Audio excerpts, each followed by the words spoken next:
अमरावती में किसान नेता बच्चू कडू 8 जून से अनिश्चितकालीन आमरण अनशन पर बैठेंगे। उनकी मांग है कि किसानों के कर्ज पूरी तरह से माफ किया जाए, दिव्यांग और विधवा महिलाओं को 6,000 रुपये मानधन मिले, मनरेगा मजदूरी 312 रुपये से बढ़ाकर 500 रुपये की जाए और पेरणी से कापणी तक के सारे काम मनरेगा में शामिल किए जाए। कर्जमाफीचा विषय आहे, दिव्यांगाचं 6,000 रुपये मानधन आहे।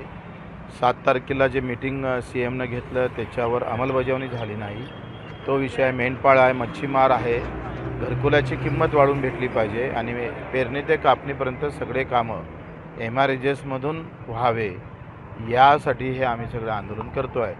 8 तारखेला आमची रॅली निघेल, 15 ते 20,000 शेतकरी त्याच्यामध्ये सहभागी होणार आणि ते झाल्यानंतर मोजरीला एक मोठी सभा होणार आहे।